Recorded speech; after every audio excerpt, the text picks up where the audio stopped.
बिस्मिल्लाहिर्रहमानिर्रहीम, अस्सलाम वालेकुम। आज 23 अप्रैल है और दिन है सोमवार का। सुप्रीम कोर्ट में आज की समाअत जो है वो ख़त्म हो चुकी है और अब कल सुबह 9:30 बजे यानी बरोज़ मंगल 28 फरवरी को समाअत होगी। और इस वक्त जो समाअत कंक्लूड हुई है उसका मुख्तसर मैं आपको चंद पॉइंट्स बता देता हूँ, लेकिन तफसील के साथ हम जो बात है वो आराम से, क्योंकि मैं आपको बताऊँ शायद ये पहली मरतबा हुआ है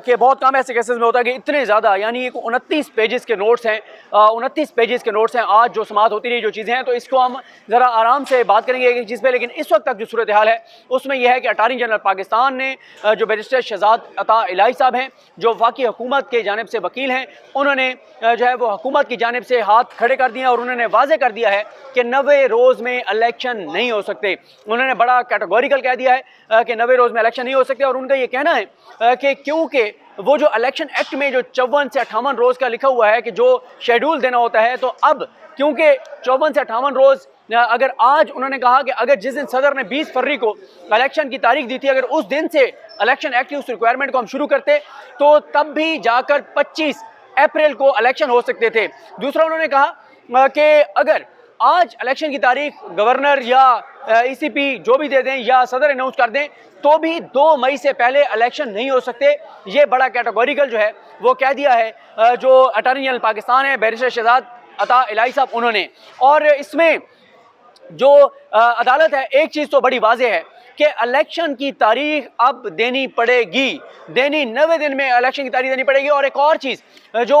बैरिस्टर शहजाद अता इलाही साहब अटॉर्नी जनरल पाकिस्तान ने कहा, उन्होंने कहा कि जो आर्टिकल 254 है जिसमें ये होता है कि एक टाइम जो आइन ने लिखा हुआ है कितने टाइम में करनी है एक चीज़ और वो नहीं होती, तो फिर उसके ज़रिए आप आर्टिकल 254 का सहारा ले सकते हैं। तो उस पर मोअज़्ज़िज़ जजेस ने कहा कि आप पहले इलेक्शन की तारीख तो दें, आप इलेक्शन की तारीख ही नहीं दे रहे और कह रहे हैं कि इलेक्शन मुमकिन नहीं है। और फिर आज 2-3 हवाले बड़े इंपॉर्टेंट आए। एक जो है वो बात हुई कि तुर्की के अंदर ज़ल्ज़ला आया, उसके बावजूद जो है वो इलेक्शन होने जा रहे हैं। तो फिर साथ ही बेनज़ीर भुट्टो की जब शहादत हुई थी उस वक्त की बात हुई थी कि उस वक्त इलेक्शन जो है वो कुछ दिन के लिए मुलतवी हुआ था, लेकिन उस पर यह कहा गया कि वो एक नेशनल ट्रेजेडी थी और इलेक्शन की तारीख अनाउंस थी, तैयारियां मुकम्मल थी, ट्रेजेडी हुई और फिर थोड़ी दिनों के लिए उसको मुलतवी कर दिया गया। तो पहले आप इलेक्शन की तारीख तो दीजिए, फिर बाद में आएगा कि उसको मुलतवी करना है नहीं करना, ग्राउंड है नहीं है, ये चीज़ बाद में आएगी। तो अब जब ये इलेक्शन की तारीख के ऊपर बहरहाल ये वाज़ेह है कि इलेक्शन की तारीख देनी पड़ेगी, फिर वो बात की बात है कि इलेक्शन उस तारीख को मुमकिन है या नहीं है। और एक और चीज़ ये है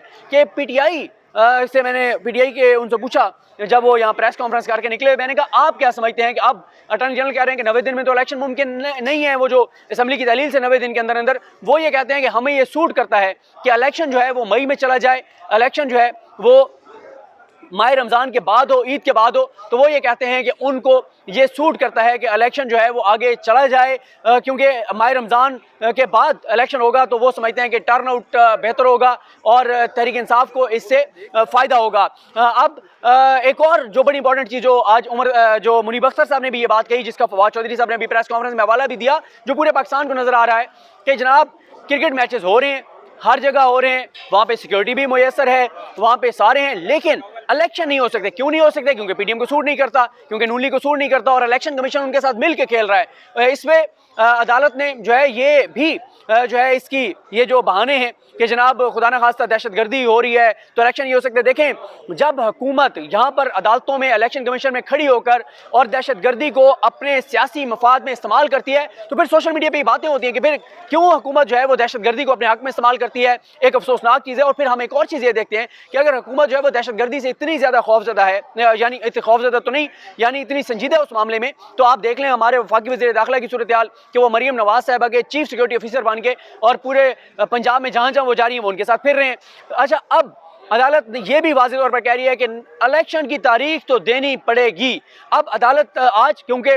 बहुत तवील समाअत हुई है, कल सुबह 9:30 बजे समाअत जो है वो सुनी जाएगी। अब इलेक्शन की तारीख तो जो है वो हर सूरत में देनी पड़ेगी और उसके बाद देखा जाएगा कि उस वक्त पर मुमकिन है या नहीं है, उसको थोड़ा सा आगे ले जाया जा सकता है, नहीं ले जाया जा सकता, ले जाया जा सकता है, किस बुनियाद पर ले जाया जा सकता है, ये देखना होगा। अब अदालत जो है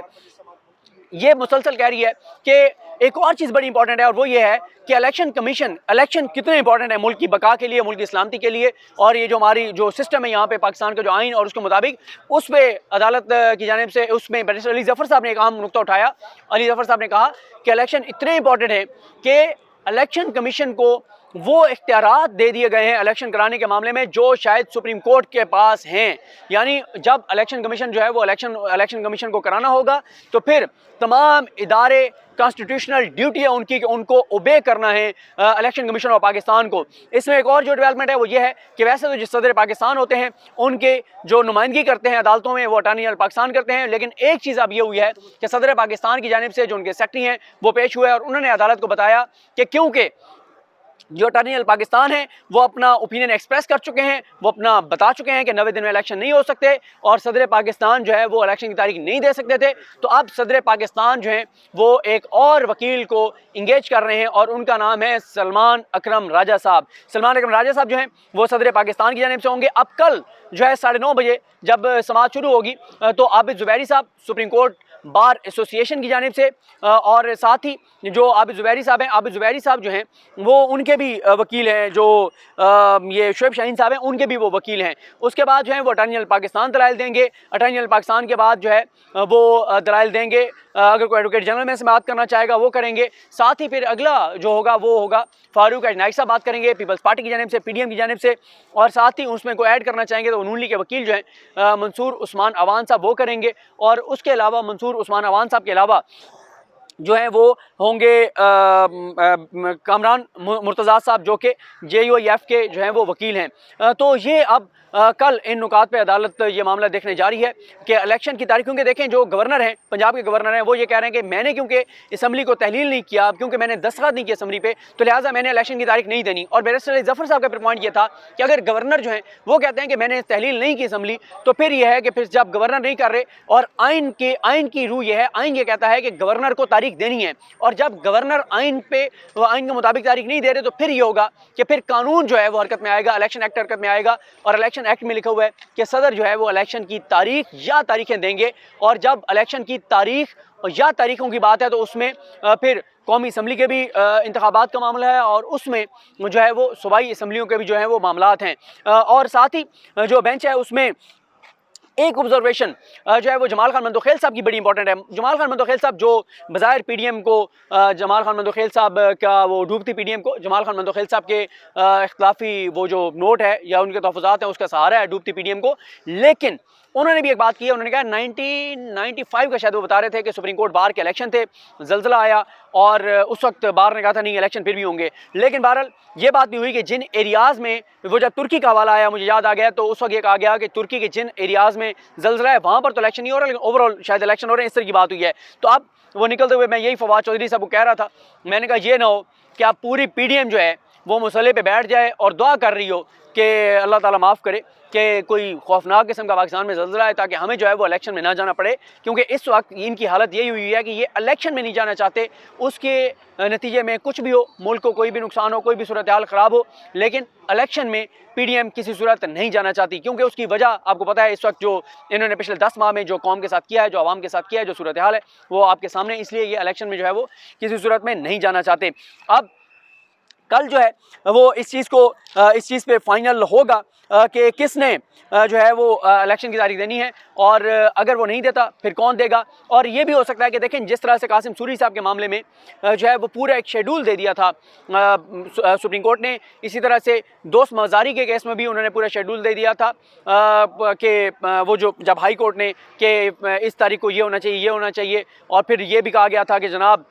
वो आपको याद होगा कि अगर गवर्नर जो हैं वो हलफ नहीं लेते वज़ीर आला पंजाब से तो फिर स्पीकर कौमी असम्बली लें। इसी तरह से उधर आपने देखा था कि सुप्रीम कोर्ट ने कहा था कि अगर परवेज़ इलाही से गवर्नर हलफ नहीं लेते तो फिर सदर पाकिस्तान लें। तो इस तरह की मिसालें जो हैं वो मौजूद हैं कि सुप्रीम कोर्ट ने ये शेड्यूल दी हैं। तो ये बिल्कुल हो सकता है कि सुप्रीम कोर्ट ये कह दे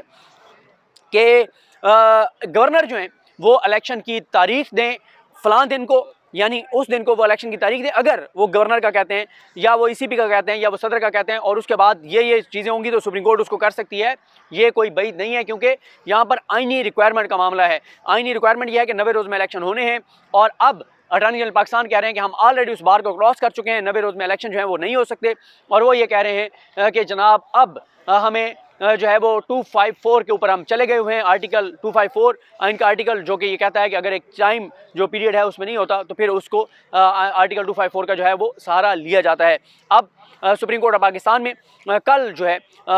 सुबह 9:30 बजे समाअत शुरू होगी। 5 जजेस हैं, 4 जजेस जो हैं वो अलग हो चुके हैं केस से। वो जो एक रिटन ऑर्डर आया है सुप्रीम कोर्ट का उसमें बड़े इंपॉर्टेंट पॉइंट्स हैं, किस किस जज ने जो है वो क्या कहा है उस पर भी हम जो है वो बात करेंगे। तो अभी आप ज़रा ये मंज़र देखें सुप्रीम कोर्ट का, और सुप्रीम कोर्ट के दामन में जो है ये मारगला की पहाड़ियाँ हैं। और आजकल जो है वो शायद पीडीएम वालों को दोबारा कह दिया गया कि आप पहाड़ों से दूर रहें, क्योंकि आपको पता ही है कि पहाड़ों के करीब जो ये इमारत है सुप्रीम कोर्ट ऑफ पाकिस्तान, यहाँ से जो है वो इम्पोर्टेंट चीज़ जो है वो होने जा रही है। मुझे अपनी दुआ में याद रखें। अलग हम सब काम नासरो। अल्लाह हाफ़िज़।